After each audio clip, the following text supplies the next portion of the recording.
balitang ito kasi grabe. Oo, grabe yung China sa mga Pilipino, no? Mga itong mga chikwa na to diyan sa West Philippine Sea, no? Eto oh. Bintang ng China na may planong manggulo ang Pilipinas sa Sabina Shoal na taliwas sa logic. So ayan, alam naman natin itong mga Chinese government, sinungaling yan. Oh. Gusto nila na mapasama yung Pilipinas, gusto nila na tayo po, tayo yung mapasama. Pero sila yung nang-aapi, sila yung nambobomba, 'di ba? Oh, batukan ko yan si Xi Jinping eh. Oh, lapit yan, babatukan ko yan sa harapan nyo. Babatukan ko yan. Walang kwentang Xi Jinping to Hoy! Ito na. Panoorin po natin ang balitang ito. Binueltahan ni Commodore J. Tariela, tagapagsalita ng Philippine Coast Guard sa issue naman ng West Philippine Sea, ang ginawang pambomba ng tubig ng Chinese Coast Guard sa mga fishing vessel. Fishing vessels, no? So, mga Pilipino po yung tatamaan dito. Yung iba pa nga dyan, muntik ng madisgrasya. Diba? Muntik ng malunod kasi napuno po yung sasakyan ng pandagat nila ng tubig. Dahil doon sa pambubomba nitong mga basurang inchik na to. Diba? Ang Vice President ba nating pinakatamad sa buong bansa, nagsalita ba? Pinagtanggol ba yung Pilipinas? Hindi po. Pinagtanggol ba yung mga mangingisda? Hindi po. Walang pake, no comment ang mga Duterte dyan. Hindi, sila, mahilig silang bumanat sa mga maliliit na tao, ng mga Pilipino. Pero pag incheck na yung papababanatan natin sa kanila dahil sa kapalpakan ng mga incheck na yan, tahimik po yung mga yan. Hindi po magsasalita yung mga gunggong na yan. Di ba? Inutil. Naku po. Kaya, eto, di ba? Mabuti na lang po may isang pangulo na tumatayo sa ating bansa. Kahit walang Vice President, walang tulong ng Vice President, tamad nga nandyan po ang Pangulong Bongbong Marcos. Handa po tayong tulungan at ipagtanggol. Handang ipagtanggol yung mga inaapin itong mga basurang inchik na to. Sinong inchik dyan mga nangaapi sa Pilipino? Lapit sa akin, pagbabatukan ko batukan ko kayo Sinong papalag dyan? Lapit kayo sa akin, pag-umpog-umpugin ko pa kayo Wag ako, eto sa inyo. Eto sa inyo, pitikin ko lang yung pukin ng inang, sorry. Kapag mura pa tuloy ako, kapag mura tuloy ako. Tuloy natin. Mga Pilipinong mangingisda. Anya, salungat sa luhika ang pahayag ng China na ang bangkang pangisda na gawa ng kahoy ay organisado at nagsisimula ng gulo laban sa... Yung bangka mo kahoy lang, tapos magsisimula ka ng gulo? Ang ina mong China ka. Ayok ka. Next time, magsusunog ulit ako ng plug. Susunugin ko yung plug ninyong mga inchi kayo, mga buwaka ng ina kayo. Hindi po tayo galit sa mga mga naninirahan sa China. Hindi po. Sa Chinese government po yung ating binabakbakan dito, Chinese government yung ating kalaban dito. Hindi po yung mga mamamayan dyan sa China, yung mga nakatira dyan. Hindi po nating kalaban yan.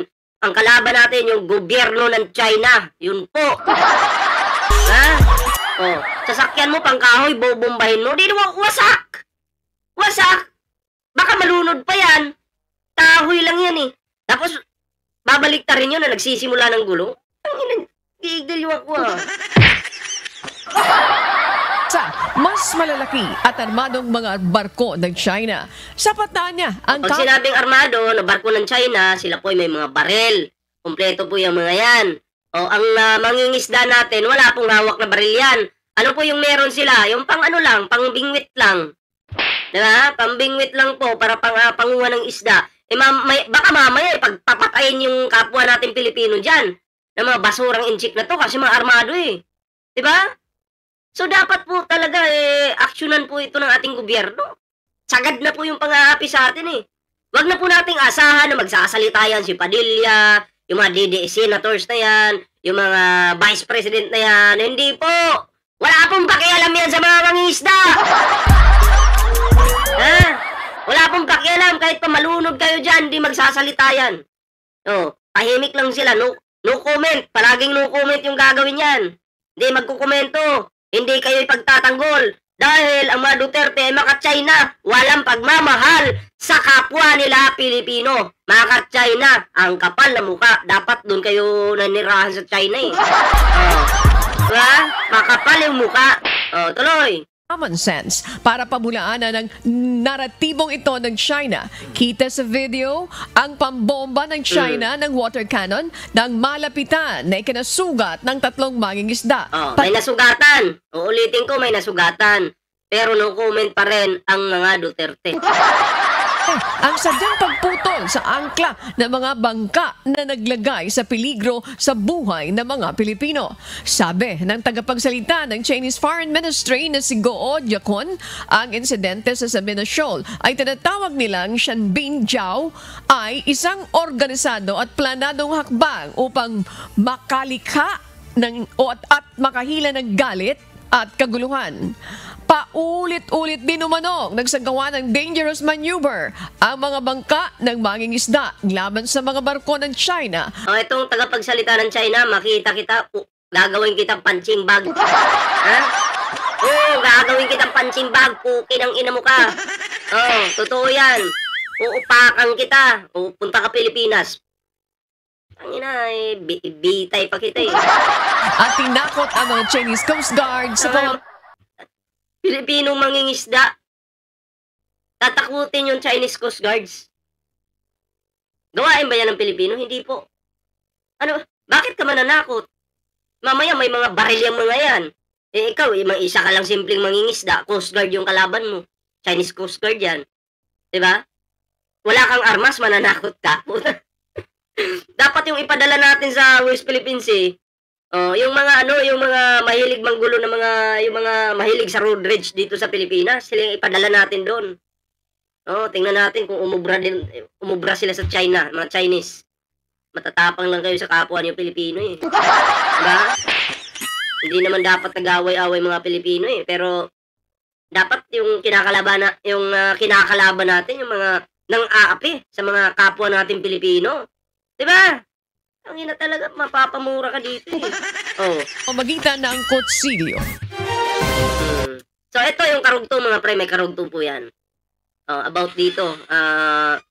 Pagbibigay proteksyon sa mangingisda sa West Philippine Sea. Pinapa-prioritize ni Pangulong Bongbong Marcos. Ayan. Mabuti pa po yung ating mahal na Pangulo, priority niya itong ating kapwa natin Pilipino ng mga mangingisda.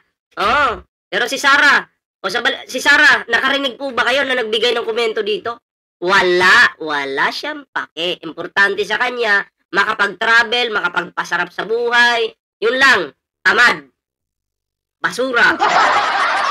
Sa iba pang balita, iniutos ni Pangulong Ferdinand Marcos Jr. sa Philippine Coast Guard na iprioridad ang kaligtasan ng mga mangingisda. Bukod sa deployment ng barko ng Pilipinas sa mga kritikal na lugar sa West Philippine Sea, ito ang inihayag ng palasyo kasunod ng panibagong harassment ng Chinese vessel sa WPS kung saan... Ayan nakita nyo to? Yan ba yung magsisimula ng gulo? Kita nyo yan? Kaliit-liit ng bangka ng Pilipinas, kahoy pa, kaliit. Kumpara dyan sa sasakyan ng mga Chinese. Tapos sasabihin nyo, babalik ta rin yung mga Pilipino na manggugulo. Diba? Napaka-imposible. Ginagago po. Ginagago na tayo ng inchik na to.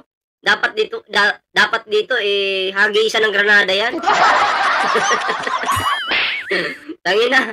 Pag may baliw siguro dyan na Pilipino na padpad dyan, tapos inapi-api mo.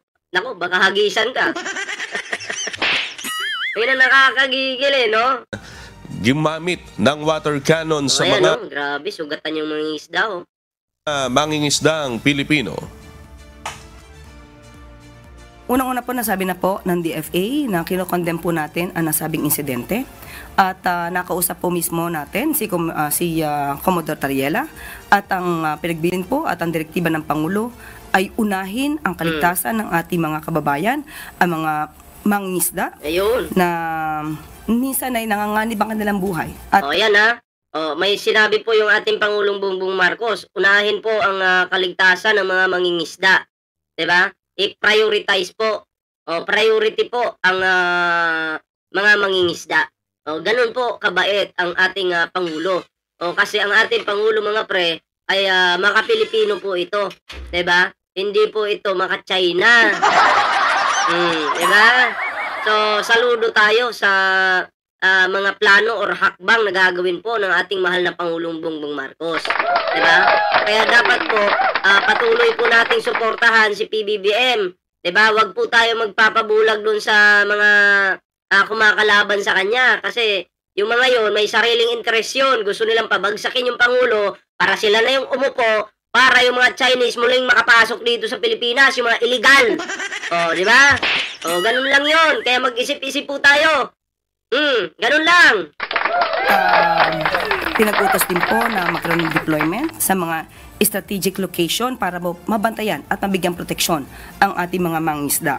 At sinusuportahan po ng Pangulo ang pagbili ng mga Coast Guard vessels para mas marami po na makapagbantay din po sa ating interes at interes ng ating mga kababayan. At ito po ang panahon upang ang bawat Pilipino ay magkaisa, iangat ang interes ng bansa natin, iangat ang interes ng kapwa Pilipino natin. So, ayan mga pre, at least narinig po natin yung sinabi ni Atty. Claire, napakaganda po, no? Suportado po ng Pangulo yung ating mga mangingisda. Mahal po ng Pangulo yung ating mangingisda, mga pre. Ayan, so saludo po tayo kay Pangulong Bongbong Marcos, diba?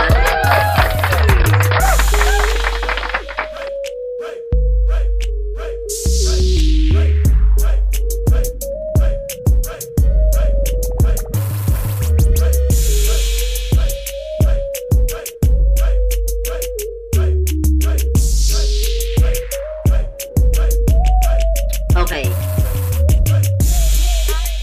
So, dun pa lang, masasabi na natin na maganda po yung ginagawa ng ating Pangulo ngayon, Hindi po siya makasarili, katulad ng iba dyan.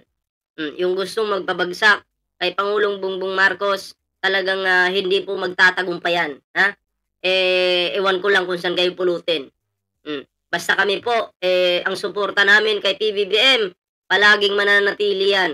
Hindi nyo mababago yung aming utak, para sabing suportahan yung mga basurang tao, hindi po. Doon lang po tayo kay Pangulong Bongbong Marcos.